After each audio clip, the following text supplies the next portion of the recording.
So hello everyone, welcome to today's webinar on the state of employment for English speakers in Quebec, the method behind the model. I'm Sta Cruz-Viwanza. I'm the Director of Policy and Research here at the Provincial Employment Roundtable. It is my pleasure to Bon, join you, and it's so great to see oui, je suis such an drôle. awesome turnout. Just a reminder to everyone to mute your mic if you can. And whether you're joining us from Montreal, from the regions, or from beyond, we appreciate you taking your time to share space with us and to dive into this really exciting research with us. We want to keep this webinar interactive, so don't be shy to use the chat to react to anything that we're saying. We also have a Q&A box, so you can go in the chat and ask a question, and we'll be addressing those questions at the end of the presentation. And lastly, un mot sur la langue de la session d'aujourd'hui. Bien que la présentation se déroule principalement en anglais, nous vous encourageons à poser vos questions ou à faire vos commentaires en français aussi. Nous souhaitons que cette discussion soit aussi accessible que possible. So, merci pour votre présence aujourd'hui. And yes, please feel free to ask your questions in either language. So, let's get started. So, to give you some context of today's presentation and why we're here today, I'd like to quickly tell you the story of how we got here. As you know, the Provincial Employment Roundtable, which is a nonprofit organization dedicated to addressing the employment challenges and opportunities facing Quebec's English-speaking communities, has been conducting research for years on various portfolios, including the employment profiles for English speakers across Quebec's 17 regions. We have published numerous reports, which altogether likely provide the most comprehensive information on employment among English-speaking Quebecers that there is. However, understanding the employment reality of English-speaking Quebecers has historically been a challenge, largely due to data gaps. Traditionally, organizations and governments have relied on census data. That's what we typically use as well. And while it is incredibly valuable, it only provides a snapshot every 5 years. As we all know, the labor market moves much, much faster than that, especially these days. So we saw a clear need for more timely, reliable data to help policymakers as well as community leaders to make informed decisions in real time and to better understand what is going on in the labor market, specifically for English speakers. And this project was born out of that need. So after a rigorous selection process, we decided to partner with the Social Research and Demonstration Corporation, also known as SRDC, to develop new methods to improve our understanding of current census data and use it to better understand our current labor market context. So that brings us to today. Our research is now published. You can find us on the PERT website, and we've linked it in the chat. And we have developed new methods that allow us to track employment trends, assess current outcomes, and even predict future employment gaps for English speakers across various sectors and age groups. Very exciting. And it is my pleasure today to introduce the researcher from PERT who has helped lead this research, and she'll be guiding us through the rest of the webinar. So please give a warm thumbs up to our lead researcher, Marlena. She's a policy researcher here at PERT, and she has been a driving force behind this project. And Marlena, I'll hand it over to you. The virtual floor is yours. Thank you, Sta, and thank you for all those thumbs up. How fun! Hi, everyone. Good to be here with you today. And it was a real pleasure to lead this project, not just to do something new in research for the English-speaking community or for the nerdy data point rewards that we get from a project like this, but also to work with our wonderful new colleagues at SRDC, Kim and Masashi, who you'll meet in just a moment. I think I just lost Kim there.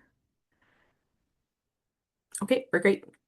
So first, just a bit about the Social Research Demonstration Corporation, SRDC. SRDC is a nonprofit research corporation, research organization created specifically to develop, field test, and rigorously evaluate new programs. They have a two-part mission: empowering policymakers and practitioners, helping decision makers identify policies, programs, and practices that improve the well-being of all Canadians, with a special focus on those facing disadvantages. And raising the standard of evidence, they are committed to enhancing the standards of evidence used to evaluate these policies, ensuring decisions are based on reliable data and a solid foundation of research. Kim Lehrer is SRDC's lead on this project and Senior Research Associate at SRDC. She is an economist with research interests in labor economics and economics of education. Prior to joining SRDC, Kim was an associate professor of economics at Université de Sherbrooke with a focus on education and labor issues. Kim holds a PhD and a master's in economics from the University of British Columbia. And Masashi Miyairi can figure out seemingly any data question you have and answer it with precision, as he certainly did for the task of marrying different data sets in this project. Masashi is research associate at SRDC. Prior to joining SRDC in 2021, he worked at the Education Policy Research Initiative at the University of Ottawa, where he carried out research on the labor market outcomes of post-secondary students, demonstrating expertise in economics and econometrics, statistical and scientific computing. Masashi holds a PhD in economics from the University of Western Ontario, where he focused on the occupational mobility of young workers and the economic assimilation of immigrants in Canada, and now in Quebec. Our expert researchers on this project are joining us from Ottawa, where SRDC is based.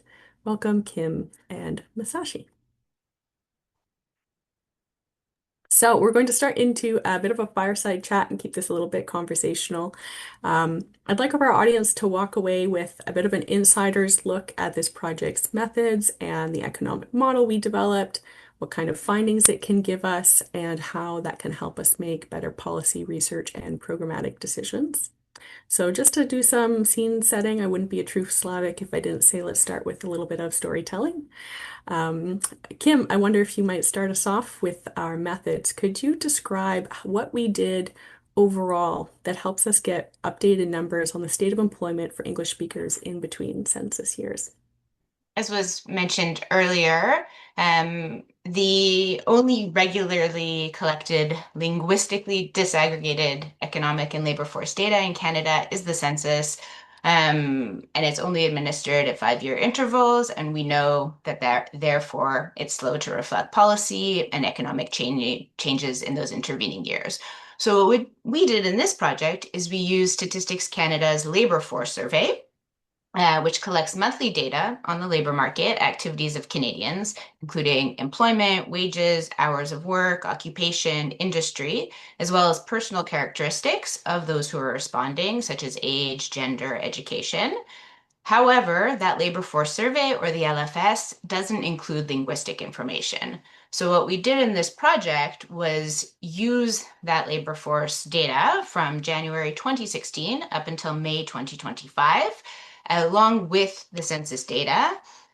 We took the census data, we developed a model, which we'll show you uh, shortly, in which Masashi will go into a bit more detail about. But using that census data, we were able to develop a model associating English speakers' employment and unemployment rates to their province-wide statistics. And then those estimated relationships we applied to that labor force data in those intervening years to predict English speakers' outcomes outside of those census years. And that's what we used throughout this project. Thanks, Kim. And let's jump right off that. We'd love to know a little bit more about this model.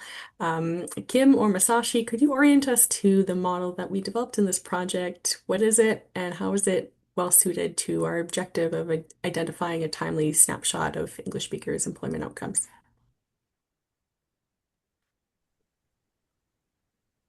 Okay, so basically we begin with an idea that there's a fairly stable quantitative relationship between province-wide and English speakers' outcomes at disaggregated level. And under this premise, we build a predictive model where English speakers' employment outcomes are predicted based on the current province-wide level outcomes and historical data for province-wide outcomes and English speakers' outcomes. And can you go one more slide? Thank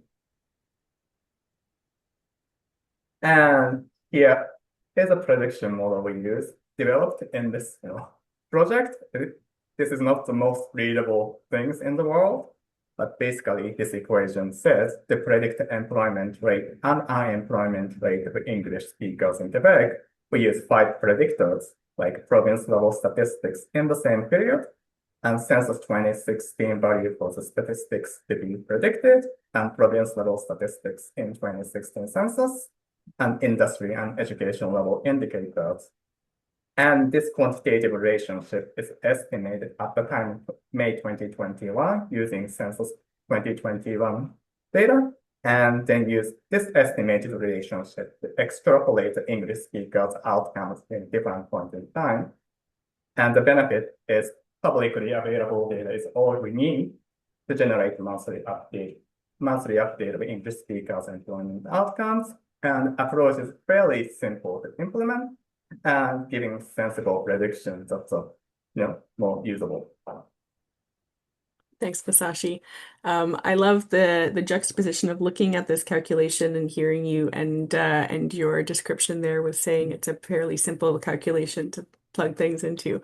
So thank you for unpacking that for us. And over the course of this discussion, we'll give everyone a bit of a sense of what some of these features are. In the terms that we usually use them in for our results. So Masashi, you answered my next question on what kind of data we use for this model to get the results that we do. But maybe let's talk about validation and reliability of this kind of thing. I think anytime there's a model, we remember the researchers' adage that our results are as good as our model. So maybe Kim and Masashi, could you maybe tell us how are calculations like this validated? How do we know our results are reliable? Good question. So let me answer those questions. So typically, prediction models are validated using testing data, the meaning data point of predictors and what's to be predicted outside that are not used in estimation. So, and we compare the model prediction and what actually happened and see how close they are. That's sort of like typical validation method. So ideally, we would like to have enough data points of such test data. In our case, we have some other problem. We need data for English speakers' employment rate in different time, apart from 2021. But we only have 2016 census data as a data point for testing. So though we did carry out this validation step in the project, ideally we would like to wait for more test data to come to make more informed judgment. And so upcoming census this year will provide another data point for testing, so it's kind of exciting for us. But generally, this tells the importance of collecting data by language background as well. But having said that, the prediction model should work if the linguistic difference in employment outcome was fairly constant over time. So let me stop at there. Thanks, Masashi. That's neat to hear it mapped back, and we'll look forward to 2026's census your time at the end. I'd love to ask you a bit more about that. But let's get into the nitty-gritty for a bit, into the features of our model. I'd like to maybe walk through a couple of the key features that our audience who've read the report will notice, and get into a bit about what makes it unique and for our purposes, suited to our purposes. So I'll try and go through maybe 3 things that stand out, and I'll let you two decide who takes the question, if you don't mind. So a first feature of our model and our results is that it allows us to control for demographic differences between English and French speakers to get a more nuanced comparison of their employment experiences. So feature number 1, I guess, is our adjusted statistics. Could you walk us through what that is, why we do that, and maybe how we went about it? I can.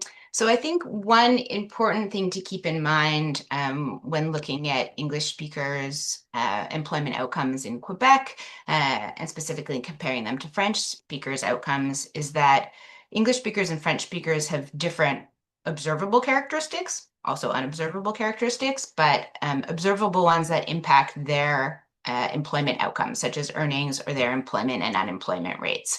And if we don't control for those differences, then we might see differences in, for example, average earnings between English and French speakers, but that are only due to those observable differences.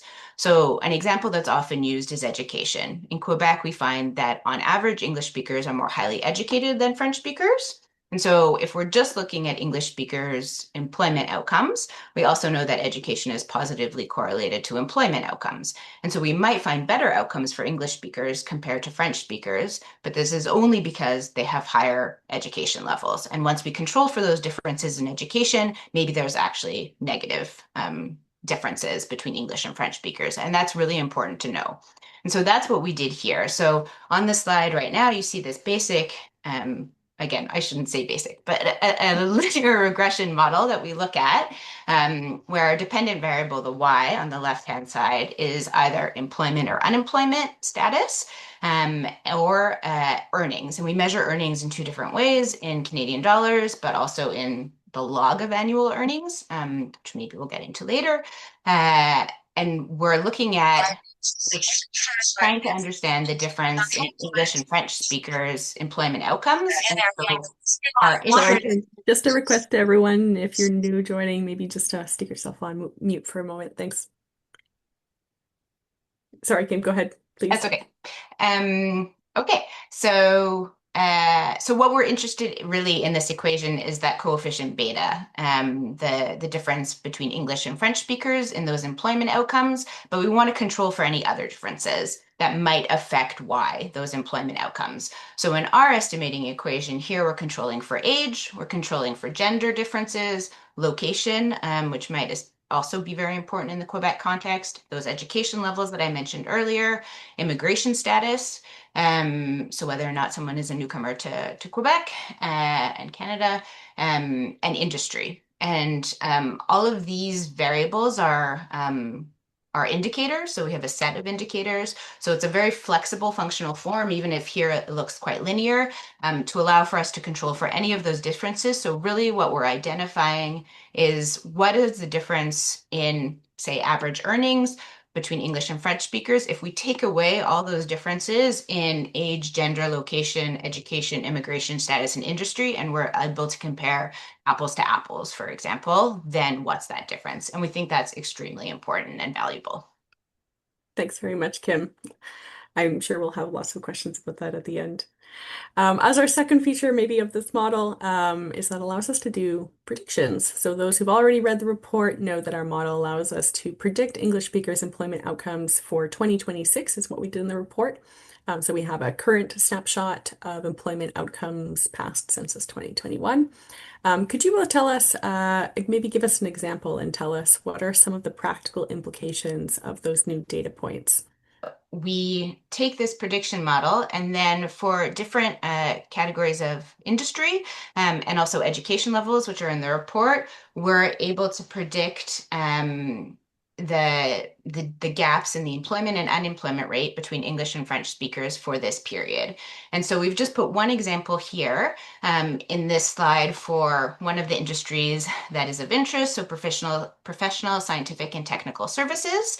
And on the left-hand side, we have the predicted rates for both English speakers in red and French speakers in blue here for the unemployment rate, and then on the right for the employment rate. And as you can see, it goes between 2016 and May 2025 using that labor force data. So we're using that prediction equation on the previous slide that Masashi went through to look at these gaps. And so you can see in the unemployment rate, once we control for all those observable differences between English and French speakers, we do find in professional, scientific, and technical services, a higher unemployment rate for English speakers of about 4.2 percentage points in 2025 in May, and also a lower employment rate. And the one thing that's important, and I think that Masashi mentioned earlier, is that you can see over this period, the gap is stable, and that's based on our assumptions in the model. So given that we don't have any other data, we're assuming that the gap stays stable over this period. That's in line with previous research that has shown that in general the gap between English and French speakers' employment outcomes has been stable in recent years, but that is one of the main assumptions and why we see that these, lines go up and down with the same gap over that same period. Thanks, Kim. That helps a lot. And so if you haven't read our report, you can see that we've presented in the report both those predicted employment and unemployment rates for English speakers and French speakers overall, but also for these different industries. And then behind the scenes, also broke those down further by different education levels, which was really interesting to see how those different rates changed. Which brings us to our third feature, which is that we were able to disaggregate findings in the project. In this project. So the report showed how English speakers' employment trajectories differed by industry and education levels. Could you tell us just generally what kinds of disaggregation are possible with our model, the way that we did it, and how that can help us understand English speakers' employment situations going forward? For this project, in consultation with PERT, we chose industry and education as a finest disaggregation level prediction. So you can look at like professional technical science, technical services within for bachelor or above graduates. And there are 30 industry groups and 4 education levels. So there are like 50 different categories at the finest level. But in theory, we could consider other breakdown as long as we can calculate reliable employment rates and unemployment rates within each disaggregated group. And that means having large enough data point within each group. And one interesting case would have been actually a regional breakdown within the province. However, we encountered other data program because in public use LFS, there's not enough data of English speakers outside the greater Montreal area, which includes Montreal, Laval, and other nearby neighborhood. And that geographic information is grouped in the 3 big regions in the province, like Greater Montreal area, Quebec City metro area, and the rest of the province, so which isn't very detailed, unlikely detailed enough for any policy purpose. But in terms of benefit of having disaggregated prediction, as we presented in the report, their employment situation of English speakers are quite different across industry and education groups. For example, gap in unemployment rate between English and French speakers are widest in the accommodation and food service industry, while the gap is virtually zero in manufacturing industry. So knowing these differences at final level could help us understand what are the factors influencing the gap by associating the gap to various industry or education characteristics or job requirement. And also, it also could help us coming up with appropriate policy responses with these differences in outcomes and gaps. Hope that answered the question. Thanks, Masashi. If you have more questions about the disaggregation that's possible from this project, we'd love to know in the Q&A, so you can even start putting those questions in the chat for us to get to later. And just in general, this is something we'd love feedback from our community on, which is how you would like us to continue this research in the future and what kinds of things you'd like to see presented in the report. As you know, there's always more research and data collected than can fit into a 30 to 60 page publishable PDF. So please let us know what would be most useful to you, and we're happy to design our projects to be responsive to your needs as well. So I think we have time to shift gears a little bit off the features, and I want to talk about the practical implications for a moment, and then maybe we can look ahead. So having done this research, in the one to crunch the numbers and things, with your experience with programs and policy evaluation and research as well, what practical implications are you most curious or excited about from this project? I think it's a great question. And for me, it raises a lot of further questions that I'd like to be able to answer with additional data and time and resources. But I think from these results specifically, they can be really important, I think, for planning. For example, for educational investment, for service delivery, for orienting youth or those considering changing careers and or sectors. Some of the results on the projections and where we expect to see labor market shortages in the future might be directions where you might want to orient clients or increase funding in education policy and research for those specific sectors. And so I think that's like one very practical component as well. As part of this project, we also did a return on investment sub-study where we looked at the value of providing services to English speakers, employment services to English speakers in Quebec, and we saw that they, can be quite valuable and comparable to other employment services across Canada in terms of their effectiveness. And so I think some of that research married with the results on education and sector here can be used to, for advocacy, for planning, and for policy in terms of what services you might want to offer in the future, and advocating and showing this data that they're valuable, they're needed. These gaps exist and are real and affect people's lives and livelihoods and have a big impact on not only on English speakers, but a ripple effect throughout the Quebec economy. And so I think some of those results in terms of like practicality of being able to use those numbers to effectively communicate needs, but also orient programs and education can be very valuable. Thanks, Kim. That cost comparison of employment services research that Kim mentioned that we also did in this part of in this project, you won't see in the report just yet because we're going to release those as part 2. So stay tuned for that and tell us what you're curious about to see when that comes out as well. Speaking of more research and more data that we could plug into a model to satisfy our curiosities, we have Census 2026 coming out or being done in May, that is, with data to be released over the months and years ahead this year. In your opinion, what opportunities does this open for furthering this research? Yeah, we're really excited to be able to get more data. I think the first thing that Masashi mentioned earlier is that we can use this data to validate and refine our existing model. To have another data point, is very valuable for us.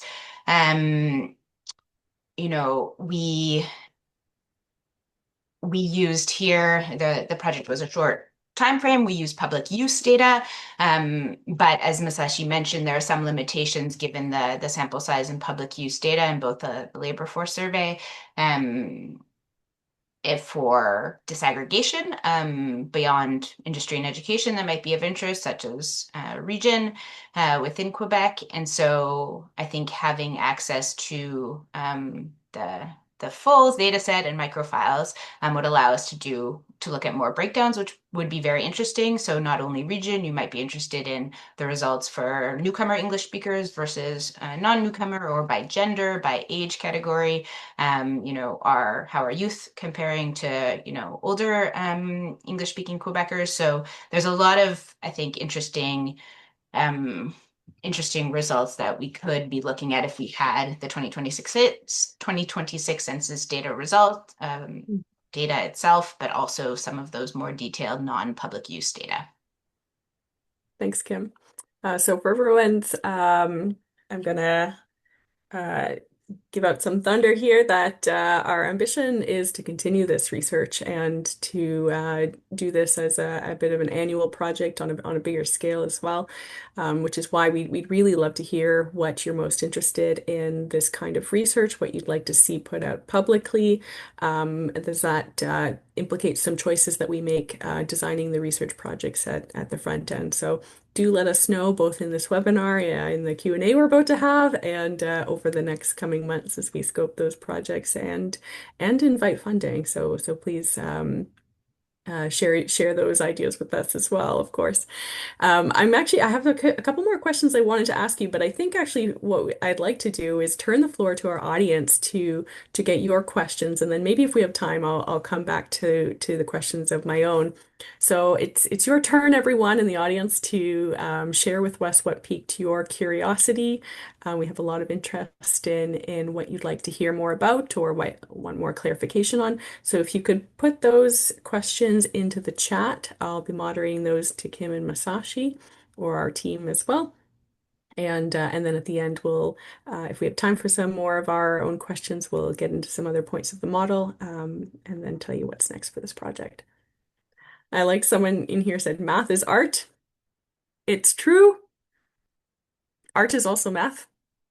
We have a comment here that Quebec's economy would gain approximately 1.5 billion annually. English-speaking Quebecers experience the same employment rates and returns on education as French speakers.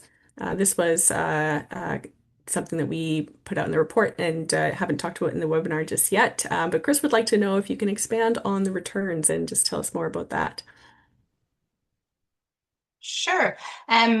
Yeah, so we often refer to the returns to education as like the extra earnings or, jump in employment likelihood that you would get by getting an additional year of schooling or an additional certification or degree.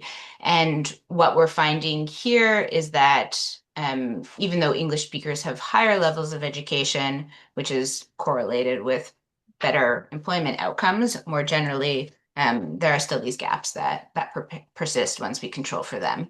And so I think that the question I think that's not answered in this research because there isn't the data is really what is causing these gaps?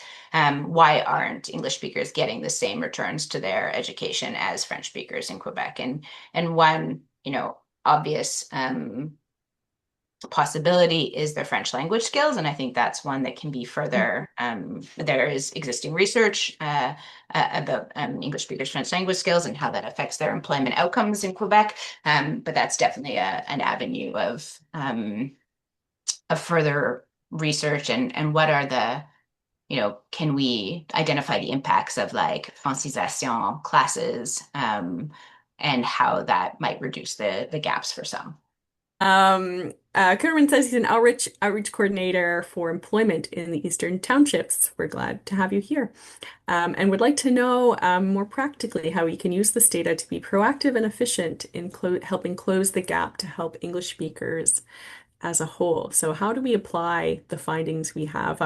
I'll give that to you, Kim, and maybe Sta, if you're still there in the background. I can't see everyone on my screen.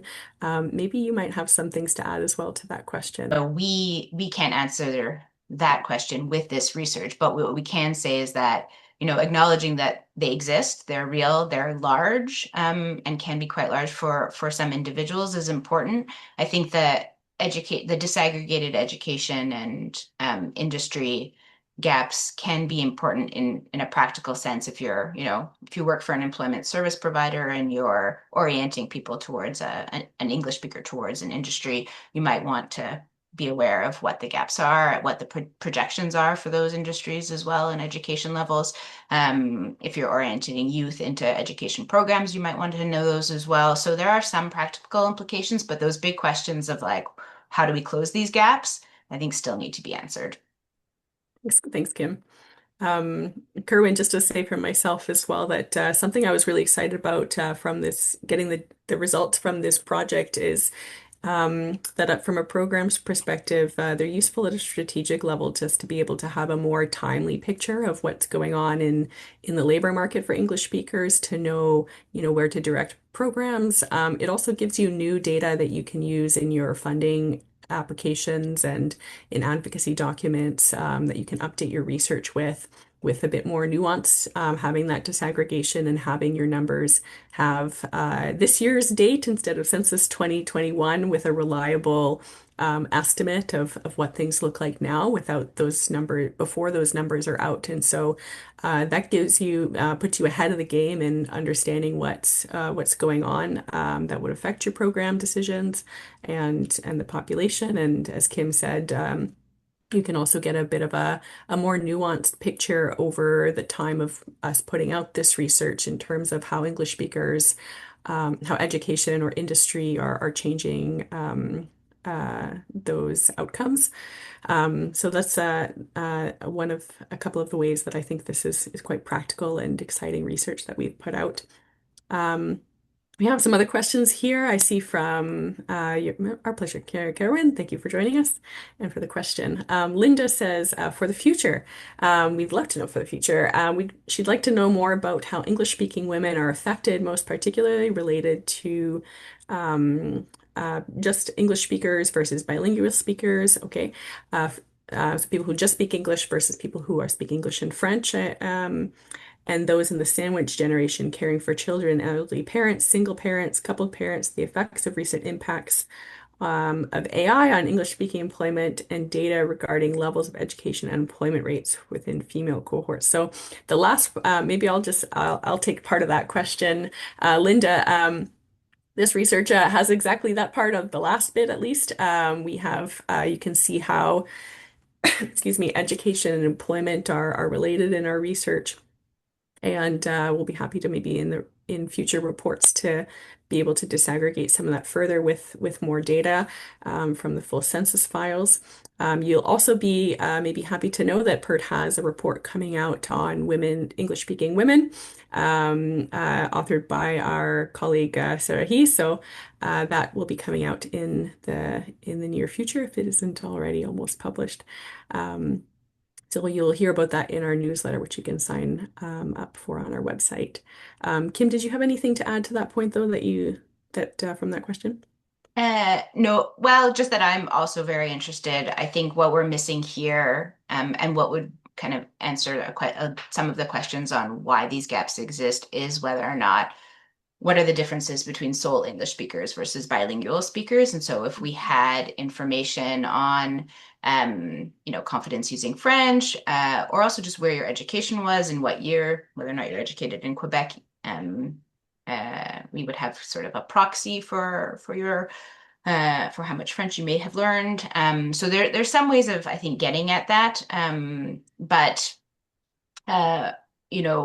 we also think there is more data from Statistics Canada that could be used. If you take the labor force survey, you have to select a language to take it in. The labor force survey doesn't have language, but there is that proxy of what did you take the survey in. So for Quebec, you could identify, at least by proxy, what language someone might have preferred, and that would be really great to be able to look at. So there's some maybe advocacy with Statistics Canada on what we could use. But I think, gender is one that we do have enough sample size, and we would be able to differentiate between women and men, and that is definitely of interest to us. I think for AI, because we have by industry and there's external sort of estimates of the impacts of AI on different industries, we could highlight which industries might be more impacted and then look at those differences, which we already do. So I think that is definitely feasible. Like, you could even do that with this report, look at the industries that you think AI might affect the most, and then look in our, there's an appendix with all the industry results, and determine where we see the biggest gaps, and if they're in industries that are more AI, likely to be more AI intensive or not. Thanks very much, Kim. We're always playing that game of what data is collected in the first place and what's available to everyone in the time that we need it, and how it can be married to other data, which I think is a great segue into this other question we have here from Catherine.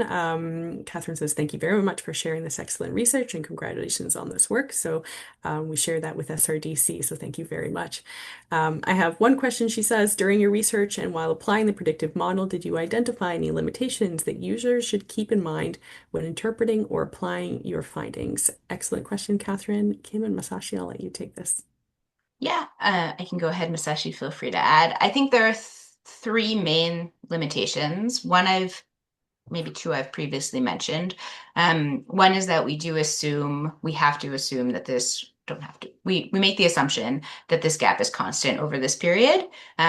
This is based on recent evidence, but it is an assumption. And so if something has changed, like policy, or just the economy in general, that would cause that gap to either narrow or widen over different periods of time, then we would either be underestimating or overestimating these gaps, and we don't know that. So I think being aware of that limitation is important. However, it's the best evidence we have right now that assumption is a valid one, and so we feel quite comfortable with it.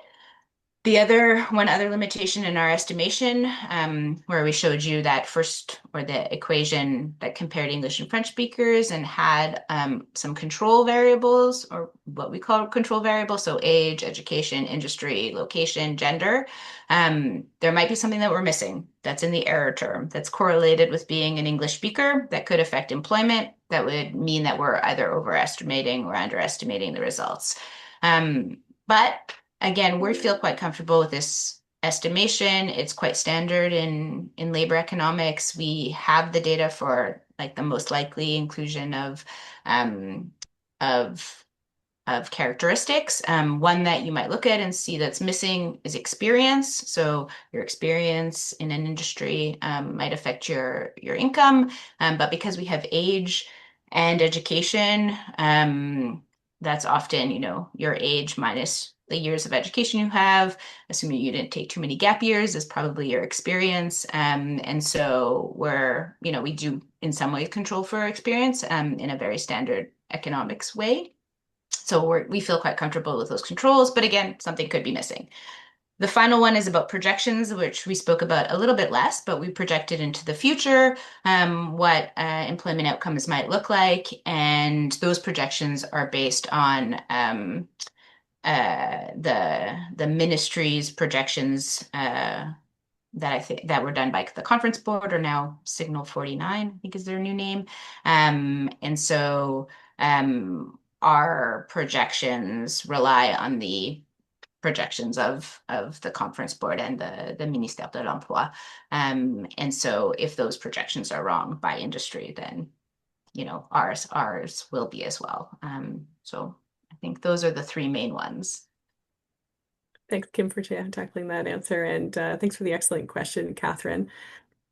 I don't see any more questions in the chat, so unless anyone wants to put one in there right now and gain the last spot, I have a question of my own. So if you do have more questions, please still feel free to put them in the chat, and we'll definitely take those.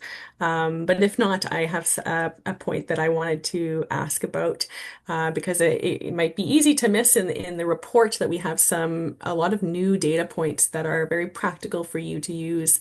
Including those around income. So those who are PERT partners or employment service providers know that we often calculate things based on the median employment earnings of English speakers and French speakers. And in this report, we put out results for the average income of English and French speakers and those differences, as well as some other new income calculations. So I'm wondering if you can just spotlight those for us, Kim and Masashi, what those earnings related calculations were that people can go find, and how they might use them, or how to interpret them maybe.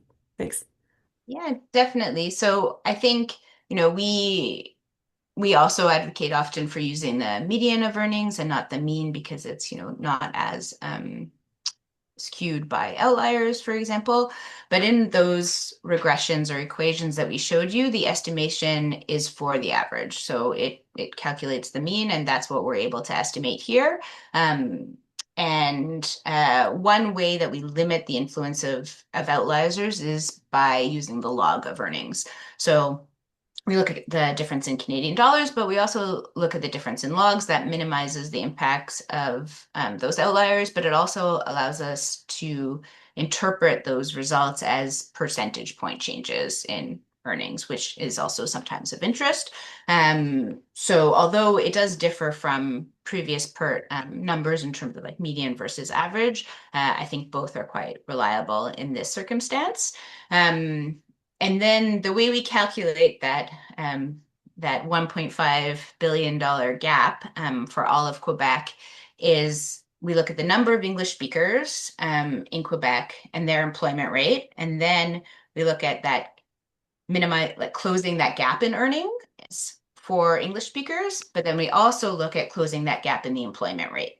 And all of that taken together gives us that $1.5 billion. So we're closing first the employment rate gap so that people are employed at the same percentage given their characteristics.